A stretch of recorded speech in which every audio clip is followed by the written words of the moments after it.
Just like any other population in the world, the LGBT community has had to work to get to where they are now. Even through all the discrimination and persecution they have had to endure, they have still come a very long way. The LGBT community has had many law changes and bills passed in just the past couple of years. In June of 2015, the United States Supreme Court recognized the right to marriage equality. This includes everyone in the LGBT community. Before this law was passed, law of course discussed in her study the number of same-sex households reported in 2010. This number was around 581,000, just a couple thousand less than the year before. The United States isn't the only country that has laws in favor of same-sex marriage. De Silva and Maskey state that 26 different countries have either legalized gay marriage or have legalized it in some jurisdictions. Some of these countries include the Netherlands, Wales, Germany, and Brazil, as shown on the map. Along with the changes in marriage laws, there have also been new advancements in adoption laws. The main difference between the two is that adoption law varies among states, whereas marriage laws are set by the government in all 50 states. There are two different types of adoption: single parent and full fostering or adoption.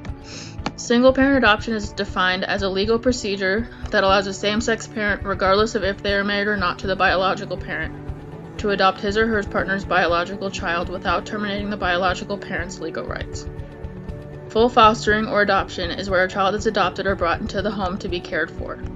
This can include surrogacy or just full-fledged adoption. The Movement Advancement Project offers statistics regarding laws and percentages on the LGBT community and adoption.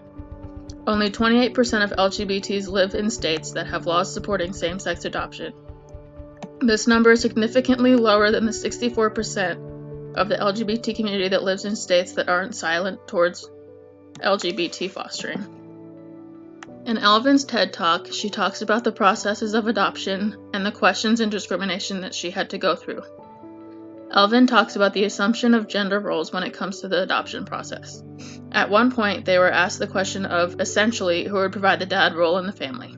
She makes sure to state that women can do dad things just like men can do mom things. She also states that most LGBT couples choose adoption as a first choice, which causes them to come at it with more of an excited and ready attitude.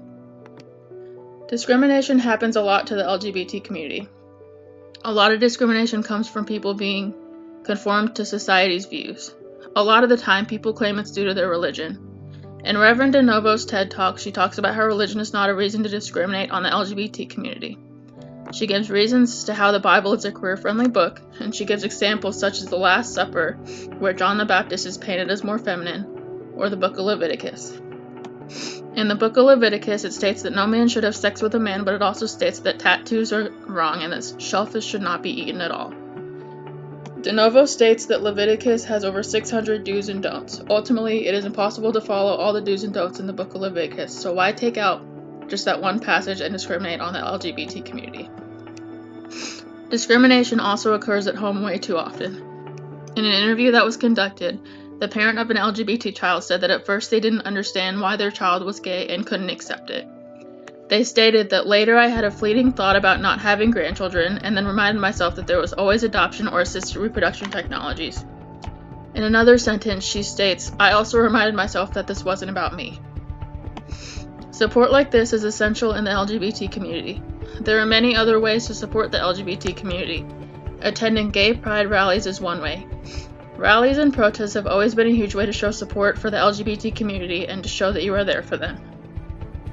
These are held in almost every state in the United States.